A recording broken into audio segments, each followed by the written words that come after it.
Bent Rod here, and today I'm out on the Fraser River and I'm fishing for Chinook salmon. It's middle of August and today we're using what's called Cascade spinners. And at Bent Rods we make and sell these, as you probably know.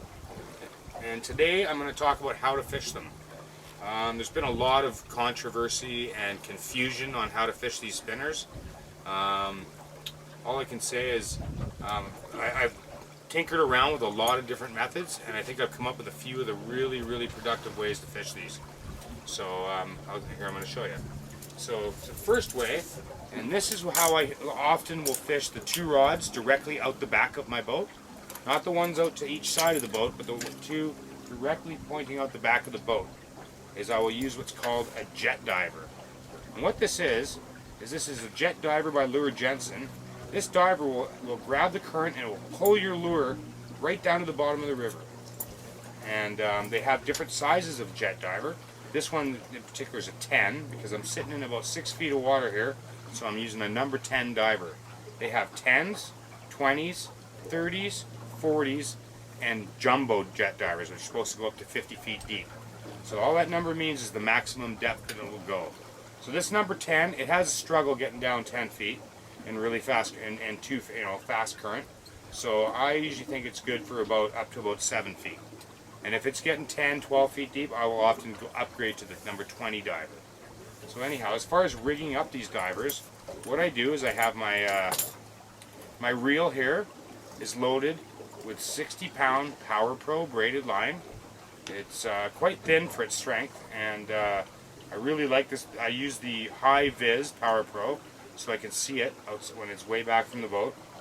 And so you have your main line, and to it I attach the diver, which is attached to two of these, what do they call these ones? These ball bearing swivels. So this one's this would be a 6 ball bearing swivel, and then it's joined to another 6 ball bearing swivel by a split ring, and then it's attached to the diver by a snap lock. And it just slides on your main line. And then I have a bead to stop it from hitting my other swivel. So I put a bead on there, again sliding on the main line. Then you have a swivel, and then you have a leader. And so that leader, you attach your spinner. There it is. And today on there I got a number 7 turtle pattern, which is one of my favorite patterns, with a hoochie on the end, 3/0 sickle siwash hook. And this leader, it's approximately 4 feet long. 4 feet is one of my favorite lengths for leaders when I'm using spinners. So you got your 4-foot leader, and this is 50-pound monofilament leader.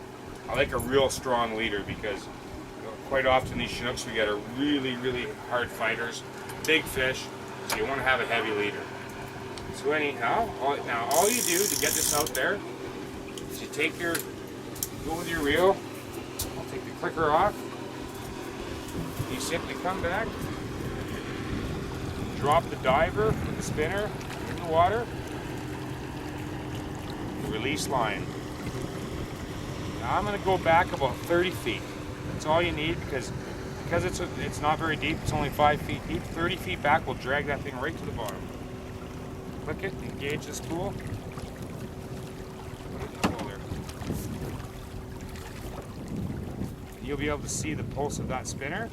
And once in a while it'll go down really hard, and what that is that's the diver. When it hits bottom, sometimes it'll pop up and then it'll start diving again and hitting the bottom. And you want that thing pounding the bottom. That diver's pounding the bottom, that spinner's sitting a few inches off the bottom spinning.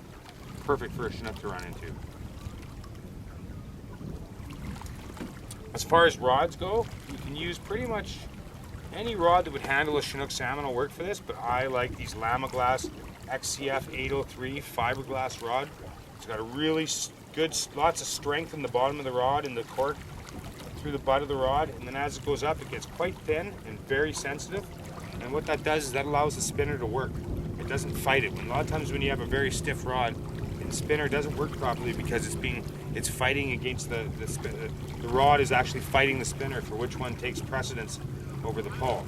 So with this system here, that nice light tip rod, it allows that spinner to really thump away and doesn't affect it at all. And yeah, these are the greatest rods I've ever used for Chinook salmon fishing. These fiberglass one piece XCF 803. You know, often when you break a fishing rod, it's right at the ferrule where the rod joins.